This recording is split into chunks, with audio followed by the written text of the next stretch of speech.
नमस्कार, मैं हूं रानी चैटर्जी। मैं फिर आ गई हूं क्राइम चक्र के एक नए एपिसोड में एक नई कहानी के साथ। कहते हैं ना कि एक औरत ही दूसरे औरत की सबसे बड़ी दुश्मन होती है। जया और रीता बहनें होते हुए भी एक दूसरे से कितनी अलग थीं। कहाँ जया अपनी बड़ी बहन की मदद करना चाहती है और वहीं रीता उसके सुखी जीवन से जलकर उसे बर्बाद करना चाहती है। जया को तो इस बात की भनक भी नहीं, वो तो सपने में भी नहीं सोच सकती कि उसकी खुशियों की सबसे बड़ी दुश्मन उसकी अपनी बहन निकलेगी।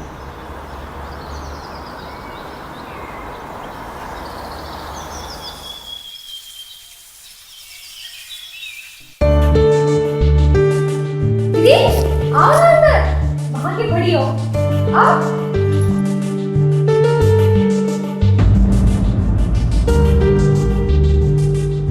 दीदी इसे अपना ही घर समझिए। आई एम सो सॉरी जया, तुमको मेरी वजह से तकलीफ उठानी पड़ी। दीदी आप सॉरी क्यों कह रही हैं? पापा ने बताया मुझे कि आप परेशान हैं, इसलिए मैंने सोचा कि आपको यहाँ ले आऊं ताकि आपका मन बहला रहे। मैं जानती हूँ जब से वो आपको धोखा देकर गया है आप टूट सी गई हैं। खैर वो सब छोड़िए और एंजॉय कीजिए। अरे विराट, रीता दी, आप तो इन्हें जानते ही होंगे। हाय, कैसी हो? हाँ ठीक हो। जया, मैं ऑफिस के लिए निकलता हूँ, आने में देरी हो जाएगी। कंपनी में ट्रांसपोर्ट के लिए कुछ इशू है, उन्हें सॉल्व करते करते पूरा दिन चला जाएगा। Take care. Bye.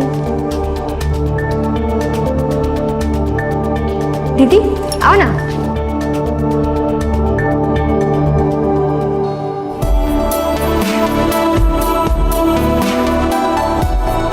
I am so sorry Jaya, तुमको मेरी वजह से उस दिन ना चाहते हुए भी शादी करना पड़ा। ये आप क्यों सॉरी कह रही हैं? इनफैक्ट मुझे आपको थैंक यू कहना चाहिए।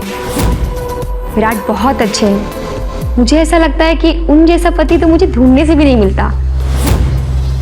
मेरा बहुत ख्याल रखते हैं। He is the best husband in the world.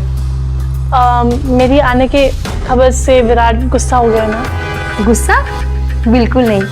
In fact उन्होंने ही मुझे कहा था कि आपको यहाँ लेकर आओ ताकि आप उस जयेश को भुला सकें और आगे बढ़ सकें। और गुस्सा तो वो कभी करते ही नहीं है, सिर्फ प्यार करते हैं। महारानी तो यहाँ मजे कर रही है। अगर उस दिन मैं शादी के मंडप से भागी नहीं होती ना, आज तेरी जगह मैं होती। लेकिन अभी ज्यादा देर नहीं हुई, मैं अपनी जगह पाकर रहूंगी।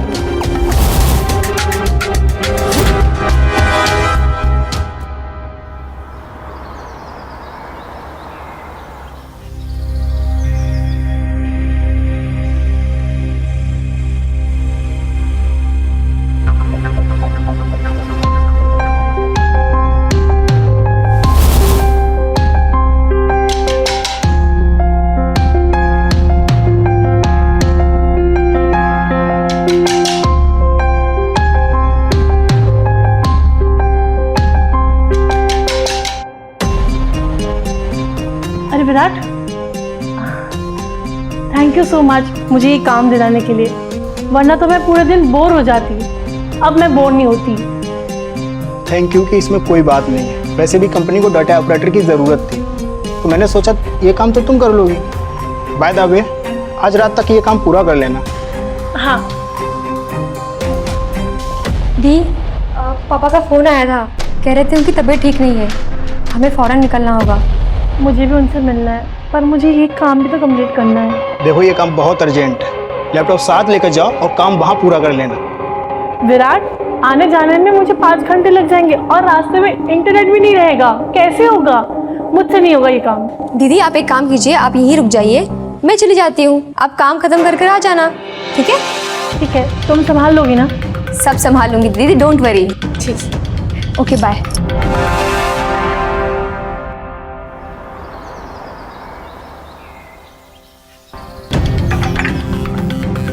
अरे राव, मैं धो देती हूँ। नहीं, मैं कर लूँगा, आप तकलीफ मत लो। अरे इसमें तकलीफ की क्या बात है?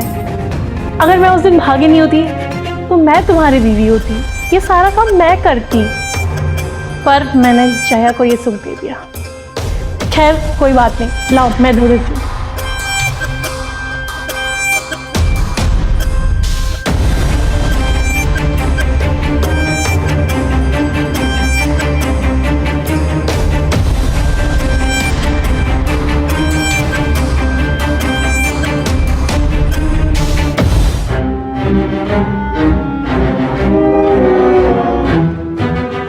विराट, विराट, हाँ जरा किचन में आना।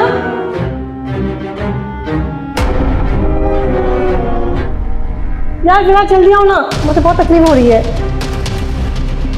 यार ये बाल हटाओ ना मेरे चेहरे से।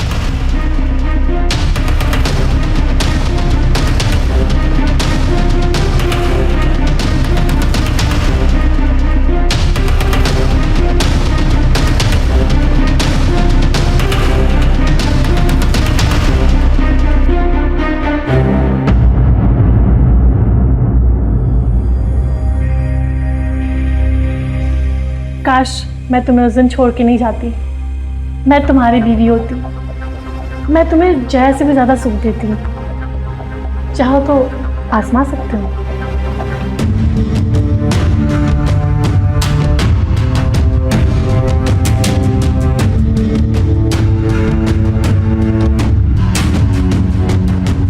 अरे कुछ तो बोलो, ये मौका बार बार नहीं आएगा।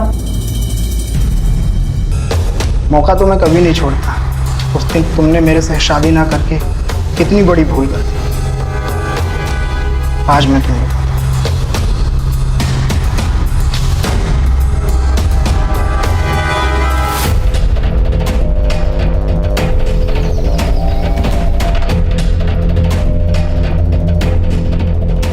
अरे बस करो यार, क्या कर रहे हो, आराम से करो।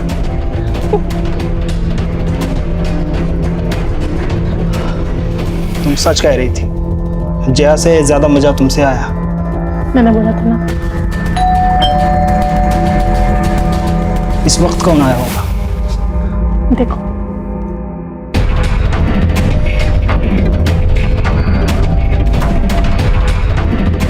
जया आई है। हाँ जाके खोलो ना। तुम जाके खोलो। तुम खोलो, तुम्हारी बीवी है।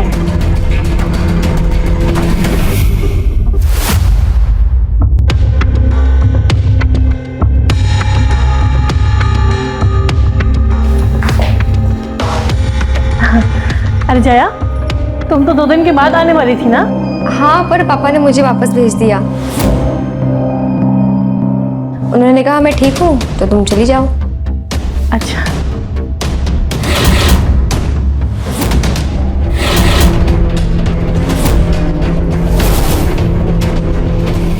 ये आपके गले पर निशान कैसा है? कहाँ निशान है?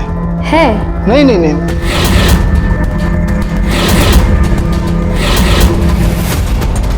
अरे वो सॉस गिर गया था इसके यहाँ पर। सॉस? हाँ, वो कैसे खाता तो जानती है ना। रीता सही कह रही है, पता ही नहीं चलता। ऑफिस के काम में बिजी रहता हूँ, तो कब निशान कब लग गया मुझे नहीं पता।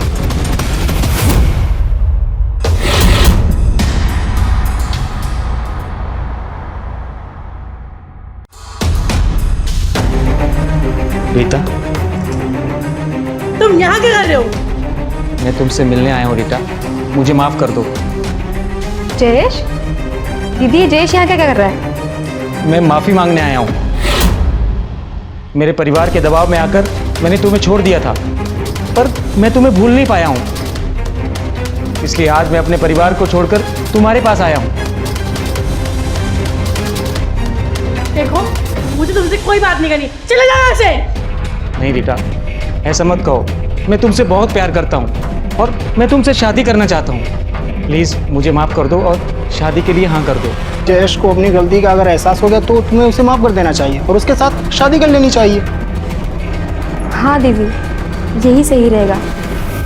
और वैसे भी मैंने ये बहुत सोच समझ कर बोला है। वैसे भी जयेश के पास अपना घर है नहीं और मैं अपना कमरा रेंट पे देने वाला था, तो तुम लोग कुछ दिन उसी में रह जाना। अच्छा, अगर मैं जय से शादी कर लूँगी तो जय का शक दूर हो जाएगा। और मैं विराट के करीब भी जाऊंगी। नाइस ना? ठीक है, अगर तुम्हें अपनी गलती का एहसास है तो मैं तुम्हें माफ करने के लिए तैयार हूँ। सच रीता, तुम सोच भी नहीं सकती आज मैं कितना खुश हूँ। और हम भी। Thank you.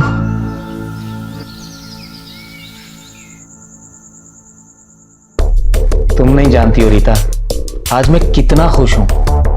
मैं भी। विराट ने हमारी बहुत मदद की है ना। हाँ। बहुत नेक दिल इंसान है। हाँ। सुनो, ये मैं तुम्हारे लिए दूध लेकर आई हूँ। पहले दिन से कितना ख्याल रखने लगी हो ना मेरा। और मेरे घर वाले थे जो तुमसे शादी के लिए मना कर रहे थे, अब अफसोस होगा उन्हें।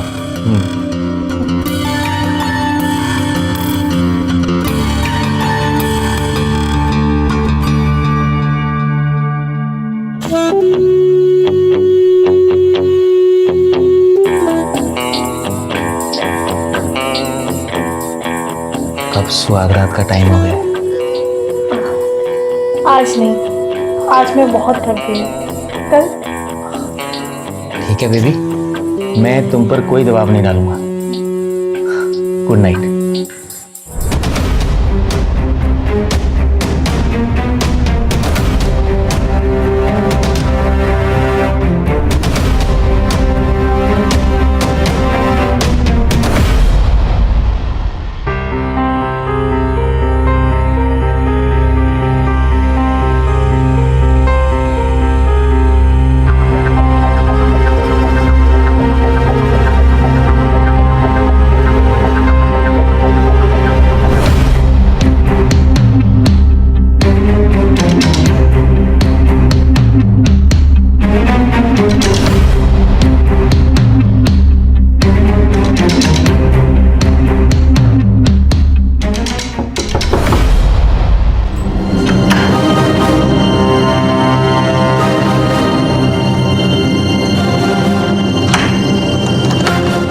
काम अच्छे से तो किया ना? हाँ, जय सो गया और वो कल सुबह से पहले नहीं उठने वाला। जय किधर है? उसे मैंने दूसरे कमरे में सुला दिया है।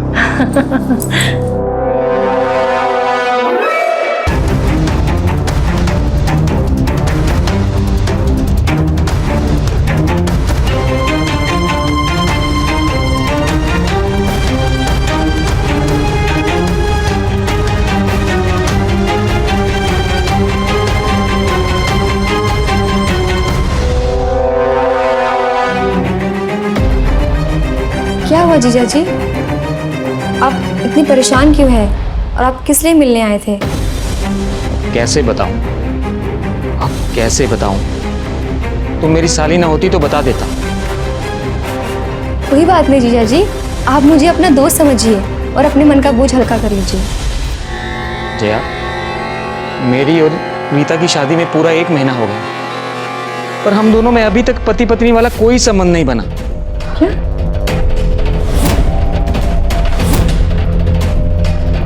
हाँ। हो सकता है जीजा जी दीदी घबरा गई हो। नहीं जया, प्रॉब्लम वो नहीं है। मैंने रीता की अलमारी में एक फाइल देखी। रीता प्रेग्नेंट है। क्या? हाँ, हम दोनों में कोई संबंध नहीं बना और वो प्रेग्नेंट हो गई है।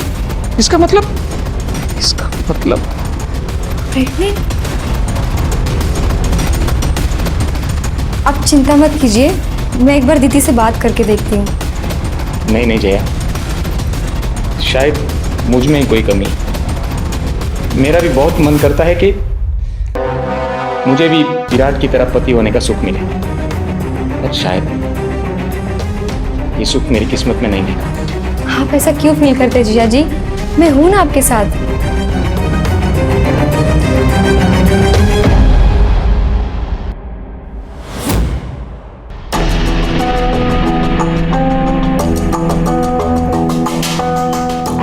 लीजिए आपके लिए दूध। आज पीने का मन नहीं है। ऐसे कैसे दूध पीने का मन नहीं है? आपकी सेहत के लिए बहुत अच्छा है, पीजिए। और मैं आपकी सेहत का ख्याल नहीं रखूंगी तो कौन रखेगा? पता नहीं क्यों, लेकिन जब से ये दूध पी रहा हूँ नींद बहुत आती है। ठीक है, बच्चों जैसे बहाना मार रहे हो। क्यों दूध? मैं वॉशरूम जा रही हूँ, मुझे ग्लास खाली चाहिए जब तक मैं आऊँ।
क्या कर रहा है तुम्हारा बेवकूफ? हमेशा की तरह मेरी नींद की गोली खा के सो रहा होगा।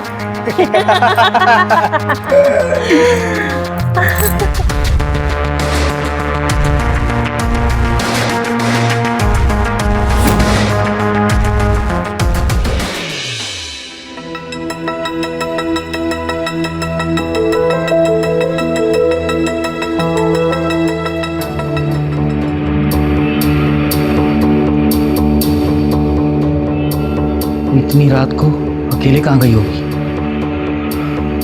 देखता हूँ।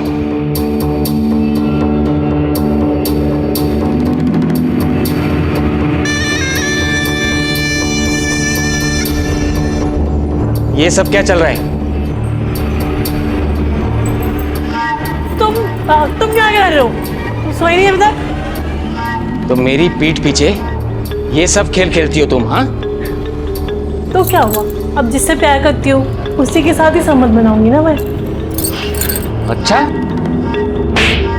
बेशरम, एक बार के लिए अपनी बहन के बारे में तो सोचा होता। तुम्हारी हिम्मत कैसे हुई मुझे थप्पड़ मारने की? मेरी हिम्मत कैसे हुई? हाँ, मेरी हिम्मत कैसे?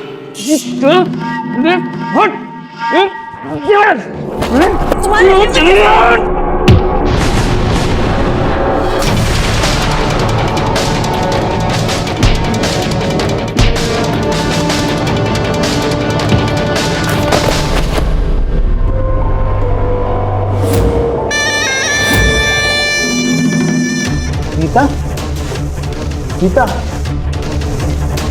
विराट, ये सब क्या हो गया? ये सब तुम्हारी करामात। अरे नहीं, ये सब तुमने किया है।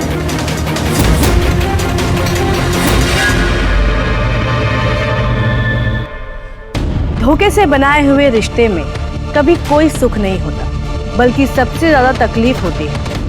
रीता ने अपनी बहन के रिश्ते को बर्बाद करने के लिए जो खेल खेला, जो खेल उल्टा होकर उसको भी भारी पड़ा और बेचारी को अपनी जान से हाथ धोना पड़ा। विराट और रीता दोनों ही अपने रिश्ते को जायज बनाने का नाटक कर रहे थे और इसकी कीमत चुका रहे थे जया और जयेश। जो हुआ उसे बदला तो नहीं जा सकता, पर होने से रोका जरूर जा सकता है। इसी सोच के साथ हम समाज को बेहतर बनाने का फर्ज अदा करेंगे। मैं रानी अब आप लोगों से लेती हूँ विदा। बहुत जल्द मुलाकात होगी क्राइम चक्र के एक नए एपिसोड और एक नई कहानी के साथ। सतर्क रहिए, सुरक्षित रहिए। जय हिंद।